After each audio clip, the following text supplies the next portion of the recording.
I remember the first time I stopped dreaming. It wasn't sudden or dramatic.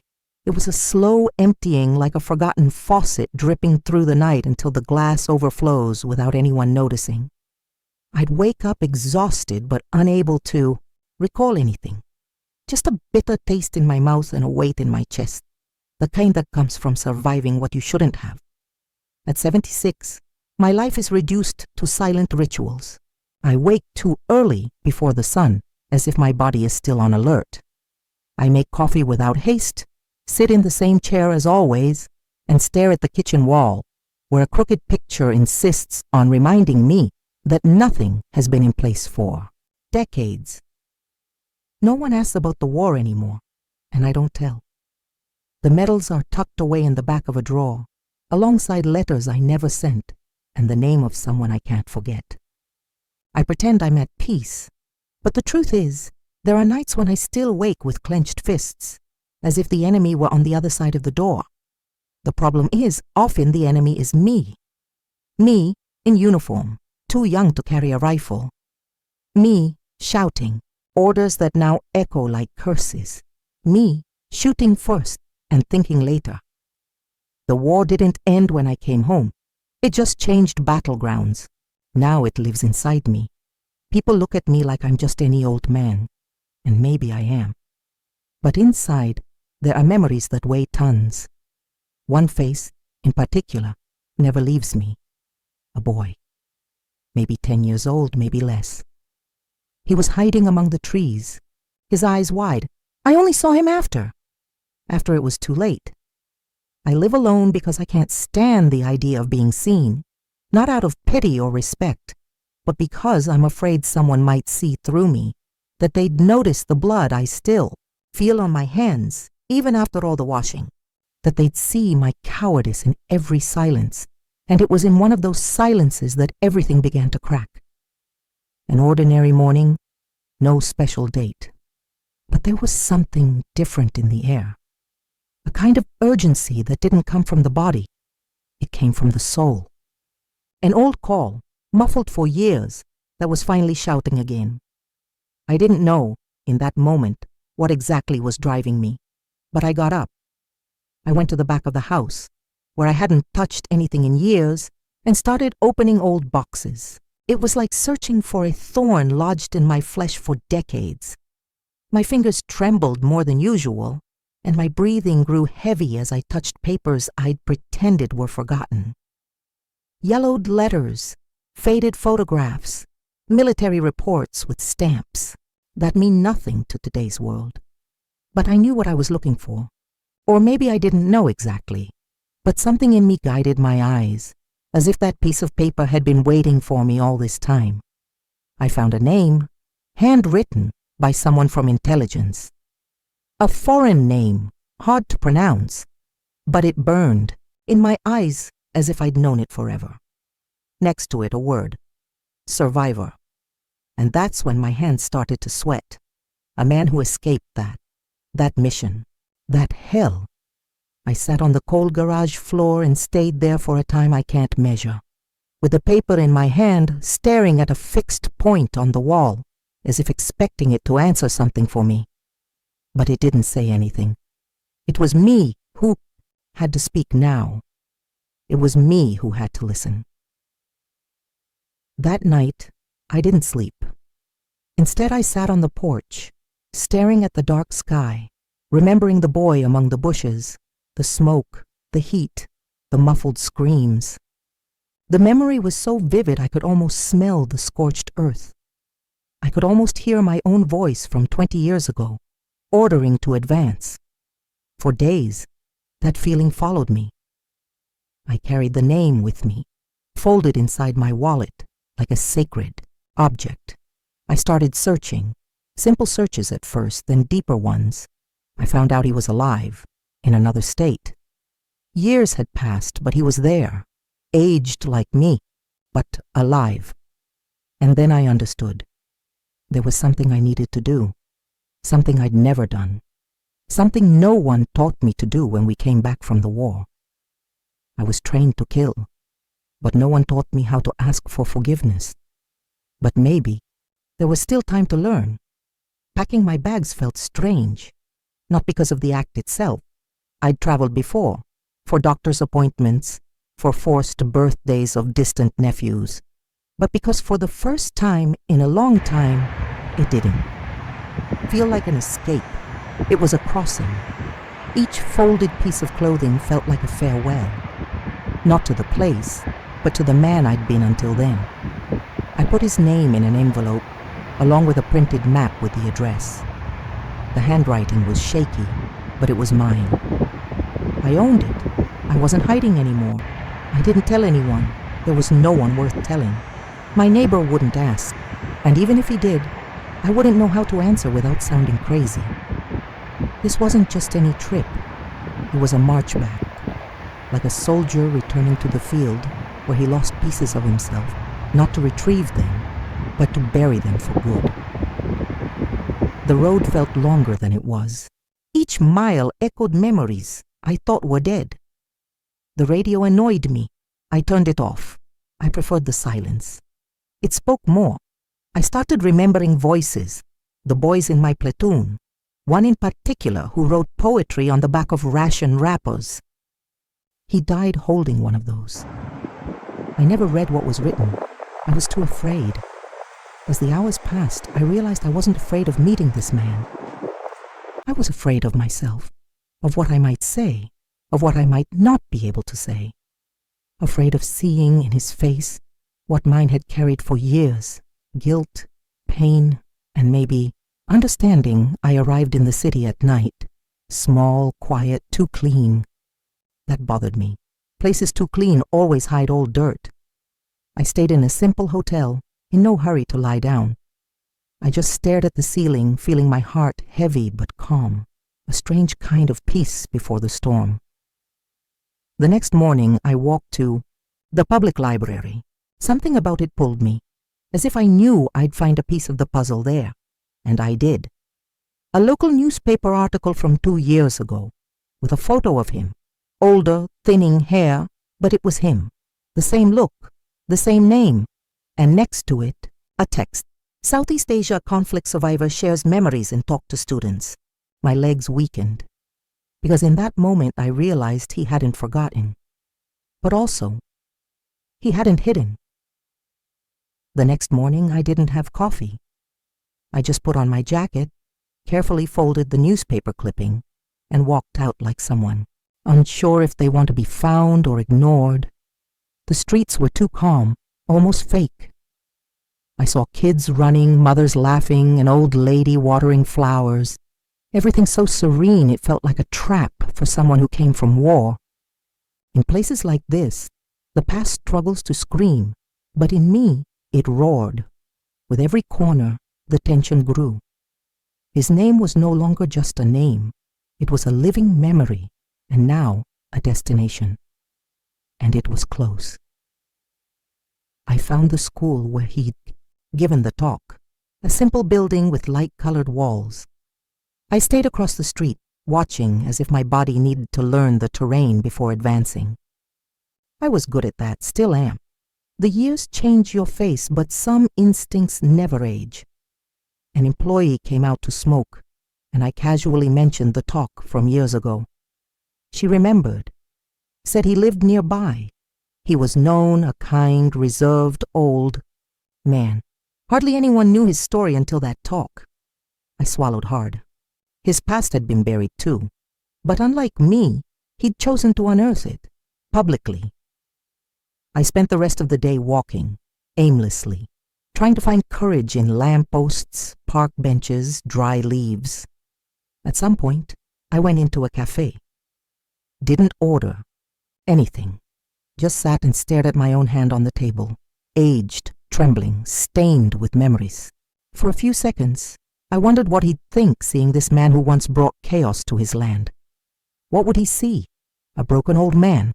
A uniformed killer? Or just a face aged by time, like his? Back at the hotel, I took out the envelope. Inside, besides the name and address, was a photo I took after the mission. Me and the others. Forced smiles, empty eyes. I held that photo for minutes before tearing it in half. Not out of anger, but because it no longer said anything about who I was. I didn't want him to see that.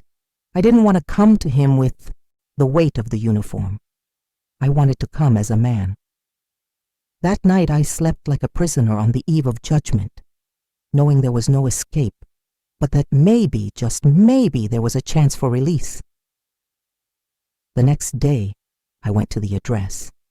The house was simple, light brick, with a small, neglected garden and a wooden bench worn by rain and time. There was silence. Not a threatening silence, but the kind that accompanies those who've seen too much. My heart pounded unevenly, as if trying to stop me from going on. I stood at the gate for minutes that felt like hours, my hands sweating, in my pocket and my gaze lost in the cracks of the front wall. I was afraid, not of being attacked, but of being recognized, or worse, of not being. I went back 3 times that day. I circled the block like a ghost, trying to decide whether to haunt or be exorcised.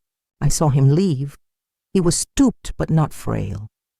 His steps were slow but steady. He wore a faded cap and a long-sleeved shirt. He didn't see me, and I didn't want to be seen. I just watched. I followed from a distance as he walked to a newsstand, bought a paper, exchanged a few words with the vendor. Then he returned, with the same calm of someone who's made peace with the world, or learned to ignore it. The 3rd time, I sat on a bench across the street, the envelope between my fingers. I imagined crossing over, calling his name, extending my hand. But the image always ended the same way. Him turning away, walking off, leaving me there. And that ending was unbearable. I didn't want easy redemption, but I also didn't know if I could handle silence. That night I rehearsed everything I'd say, every word, every pause. It was like setting a trap for myself. I knew there wasn't a perfect script, there wasn't a perfect sentence, there wasn't enough sorry in the world, but still, I practiced. I whispered lines to the hotel room ceiling, like a man rehearsing his own end. The next morning, I went back, and for the first time, I crossed the street. I touched the gate with trembling fingers, as if expecting it to be locked, but it wasn't. And as I pushed it open, I heard the creak of something more than iron. I heard the sound of a past opening. He was sitting in the back of the yard, under a tree, reading the newspaper. The light filtered through the leaves, softly, but inside me, everything was a storm. I took 2 steps and stopped. I thought about turning back, about saying I was lost, about saying anything to spare myself this encounter. But then he looked up. He saw me, and time stopped. There was no shock, no anger, just a silent recognition, as if he knew that one day I'd come, as if he'd been waiting for me. I approached slowly. Each step was a judgment. Every inch of ground between us felt like it weighed tons. He didn't say anything. Neither did I. For a moment we just stood there, looking at each other, 2 old men consumed by stories no one else wanted to hear. 2 men shaped by the same war, but on opposite sides of the rifle. The difference was he survived with empty hands, and I with stained ones. I sat across from him. The envelope was still with me, but it felt insignificant now. I looked at him and felt something strange, shame, not as a soldier, but as a human. I opened my mouth, but the words didn't come. My throat locked, so I just let the silence speak for me. A silence that said everything the rehearsed lines couldn't reach. He listened anyway, with his eyes, his expression, his body. And after a few eternal seconds, he nodded slightly, as if he understood. As if he'd understood even before I arrived. And that disarmed me in a way the war never could. A tear fell, and I didn't wipe it away. I let it run, let it bear witness. He didn't say, "It's okay," and I didn't expect him to. But what I saw in his eyes wasn't contempt. It was weariness. It was a mirror. And in that mirror, I saw my own humanity, warped, wounded, but still there. We stayed there for a time I can't measure. 2 survivors, 2 men. And for a moment, the weight of the war seemed a little less cruel. I went back the next day, not out of obligation, but because something inside me had shifted, even if I didn't yet know how to name it. He received me with the same restrained expression, almost neutral. But there was space now, a space that hadn't existed before. We sat side by side, like neighbors of a war separated by decades. And somehow, without effort, we started talking. Not about the war, at least not at first. We talked about the weather, body aches, how newspapers all seemed the same now. It was mundane, but it was everything. As the hours passed, the silence between us stopped being a weight. It became breath. When words came, they were few. But they carried decades. I spoke of a boy among bushes. I spoke of a mistake. I spoke of nights when I wished I wouldn't wake. He listened, and then he spoke of when he had to learn to live again, of body pains, of invisible losses, of how everyone expects you to move on, even when your soul has no legs left. Neither of us tried to justify anything. We didn't trade stories to see who suffered more. It was a raw human sharing without polish, a piling of pains until they became a bridge. And that's when I understood. Forgiveness isn't a magic key. It's a silent decision not to turn pain into chains. He didn't absolve me with words, but he let me sit beside him. And that was more than I dared hope for. We started walking together little by little, to the market, to the square, to the bench on the street where people soon greeted us naturally. No one knew who we were to each other, and they didn't need to. That was ours. 2 old men carrying what they could, easing the burden with small, steady steps.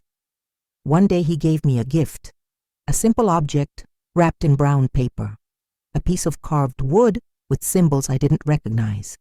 He said it was a sign of passage, that the pain had been heard, not forgotten but acknowledged. I held it like it was sacred, because to me it was. The days that followed were the lightest I'd lived in years, even though I carried the same tired body and the same blood-written story. There were no big external changes, but inside me, something realigned. It was as if an old lock had given way, freeing a forgotten part of me.